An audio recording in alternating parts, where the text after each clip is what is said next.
निलंगा तालुक्यातील चिचुंडी येथे जिल्हा परिषद शाळेत संगणकीय कक्ष सुरू. यामुळे होणार विद्यार्थ्याच्या जीवनात संगणकीय प्रगती. ग्रामपंचायतने राबविलेल्या या सुसज्ज संगणक अभ्यास कक्षाचे विविध मान्यवरांच्या हस्ते उद्घाटन. निलंगा तालुक्यातील चिचुंडी येथील जिल्हा परिषद शाळेची गुणवत्ता वाढीसाठी प्रत्येक विद्यार्थ्यांना संगणकीय ज्ञान प्राप्त करण्यासाठी शाळेत संगणक कक्ष स्थापन करण्यात आला. ग्रामपंचायतीच्या 15व्या वित्त आयोगातून जिल्हा परिषद शाळेला 10 संगणक कक्ष उपलब्ध करून देण्यात आले.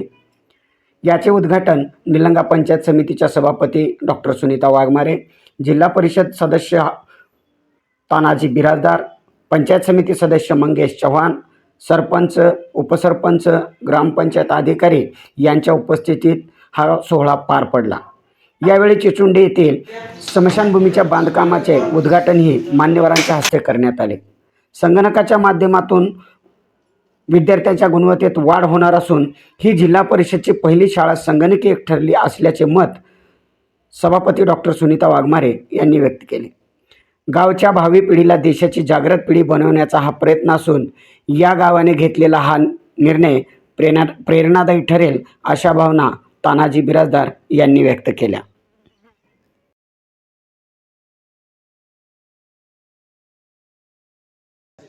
आणि खरं तर कौतुक या ठिकाणी झालं पाहिजे. आपण ग्रामपंचायतच्या माध्यमातून हा निर्णय घेतलात आणि तालुक्यातील पहिल्या संगणक कक्षाचं उद्घाटन या ठिकाणी संपन्न होत आहे. आणि खरं तर ही काळाची गरज आहे की आपल्याला जर समजा जगासोबत कॉम्पिटिशन करायचं असेल, जगामध्ये जर टिकून राहायचं असेल तर आपल्याला सगळं ज्ञान आलं पाहिजे आणि ते ज्ञान देण्याचं काम आपल्या माध्यमातून या ठिकाणी होत आहे. जिल्हा परिषद शाळेचे विद्यार्थी सर्व गुण संपन्न असतात. इंग्लिश मीडियमला आपण नाव ठेवणार नाही, इंग्लिश आपल्याला आलीच पाहिजे, पण जिल्हा परिषद शाळेमध्ये जे संस्कार आणि जे गुणवत्ता असते ते कुठेच नसते हे ठासून आम्ही सांगू शकतो. कारण इंग्लिश मीडियमला फक्त दिखावा असतो, पण आपल्याकडे गुणवत्ता असते आणि ती गुणवत्ता आपण टिकवण्याचं काम या जिल्हा परिषद शाळेमध्ये आपण सर्व टीम म्हणजे चिचुंडीच्या सर्व प्राथमिक जिल्हा परिषद शाळेतील सर्व शिक्षकांचं मी या ठिकाणी कौतुक करू इच्छितो की आपण एक चांगली गुणवत्ता टिकवण्याचं काम या ठिकाणी केलात आणि करत आहात, त्याबद्दल आपले या ठिकाणी अभिनंदन करतो. सर्व सन्माननीय व्यासपीठ आणि येथे उपस्थित असलेले सर्व शिक्षक वृंद आणि माझ्या विद्यार्थी मित्र आणि मैत्रिणींनी, आज आपण सर्वजण या ठिकाणी संगणक कक्षाच्या उद्घाटन सोहळ्या प्रसंगी उपस्थित राहिलेलो आहोत. आजच्या आधुनिक काळामध्ये शिक्षण जर अधिक प्रभावी आणि गुणवत्तापूर्ण बनवायचं असेल तर आपल्याला ह्या आधुनिक तंत्रज्ञानाची जोड अतिशय आवश्यक आहे. म्हणजेच ह्या डिजिटल तंत्रज्ञानाची भूमिका यामध्ये फार महत्त्वाची आहे. आजचा हा विद्यार्थी उद्याचा भावी जबाबदार नागरिक बनणार आहे आणि ह्यांचं ज्ञान आपल्याला केवळ पाठ्यपुस्तकापुरतं मर्यादित न ठेवता त्यांना डिजिटल संगणकाचं ज्ञान देणं हे देखील काळाची गरज बनलेली आहे. त्यामुळे आपण ह्या संगणक कक्षाच्या उद्घाटनाच्या माध्यमातून त्यांना संगणकाची बेसिक माहिती सगळी मिळणार आहे. त्यांचे शालेय व्हिडिओज त्यांना बघायला मिळणार आहेत. ऑनलाईन परीक्षा ते देतील. ह्या सर्व गोष्टीचं ज्ञान त्यांना ह्या माध्यमातून मिळणार आहे. परंतु माझी विद्यार्थ्यांना एक विनंती राहील, ह्या डिजिटल तंत्रज्ञानाचा संगणकाचा वापर हा मर्यादित आणि जबाबदारीने करावा, आवश्यकतेनुसारच करावा, एवढी विनंती मी विद्यार्थ्यांना करते. आणि ह्या ही लॅब स्थापन करण्यामध्ये ज्यांचं सहकार्य आहे प्रत्यक्ष आणि अप्रत्यक्षरित्या सर्व ग्रामस्थ असतील, त्यामध्ये शिक्षक वृंद असतील, शिक्षक कमिटी असेल, सर्वांचं मी अभिनंदन करते आणि पुढील वाटचालीसाठी शुभेच्छा देते.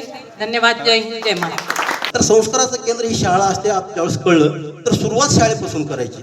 रस्ते ठीक आहे, ज्यावेळेस सुरुवातीला मी इथं गावामध्ये आलो त्यावेळेस 180 ट्रिप खडक अर्जुनच्या ट्रॅक्टरने टाकलं होतं. अर्जुन गणापुरीच्या ट्रॅक्टर 180 ट्रिप खडक या गावाच्या रस्ते. मग त्याच्यानंतर हळूहळू म्हणलं अगोदर रस्त्यावर भर घेऊया. मग रस्त्यानंतर ठीक आहे, रस्ते आहेत. पुन्हा इथं मला वाटतं मी 2000 रुपये देऊन सर शाळा साफ करायला लावली. त्याच्यामध्ये 2 सांगायला ठीक आहे झालं ते झालं, पण सुरुवात तर करायला पाहिजे. 2 पोते भरून दारूच्या बाटल्या भेटल्या होत्या. मग ते बंद करायचं कसं, तर त्यासाठी अगोदर CCTV लावलं आणि मी जाऊन त्यांना सांगितलं किंवा ह्याच्या पुन्हा नाही आल्यावर मी नाही सोडणार.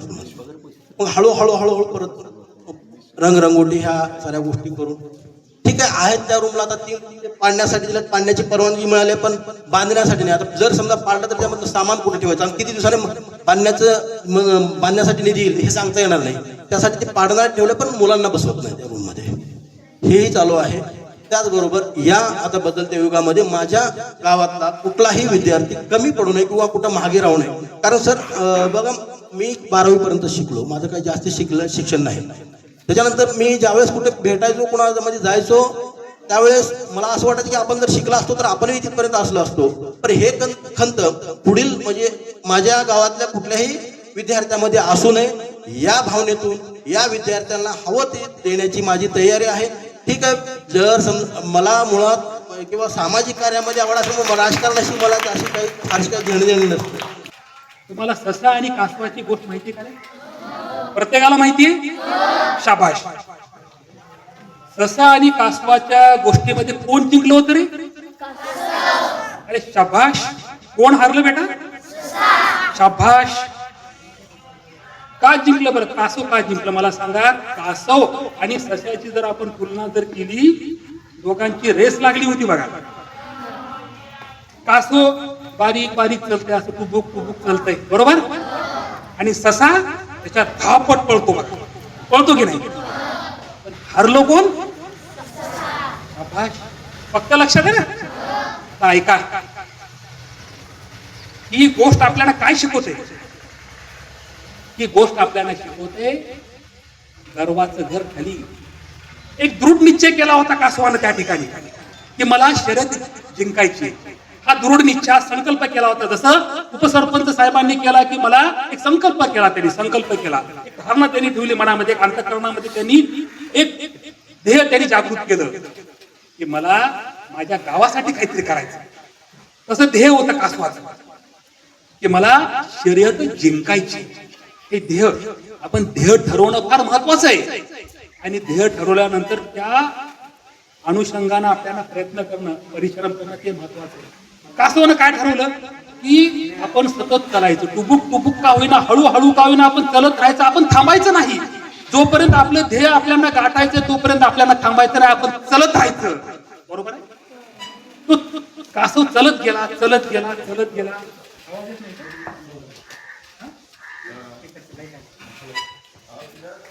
आवाज येतो ना माझा?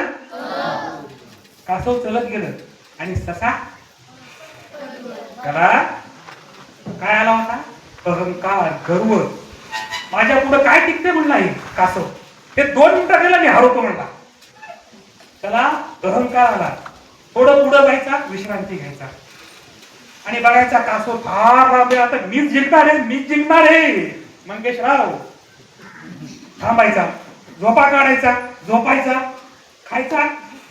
आळस त्याच्या अंगामध्ये, अहंकार त्याच्या अंगामध्ये. असं करत करत दृढ निश्चयाने कासव चलत गेलं, न थांबता आपल्या ध्येयापर्यंत गेलं आणि त्या ठिकाणी शर्यत जिंकली. तर त्याच्यासाठी जीवनामध्ये यशस्वी व्हायचं असेल तर या गोष्टीमधून आपल्याला काय करावं लागणार आहे? तुम्हाला पहिल्यांदा काय व्हायचंय? मगाशी त्या वर्गामध्ये ह्या ताईला विचारलं की बेटा तुला काय व्हायचंय? तिनं सुंदर उत्तर दिलं, सर मला कलेक्टर व्हायचंय. म्हणजे सुंदर, अभिनंदन तुझं करतो.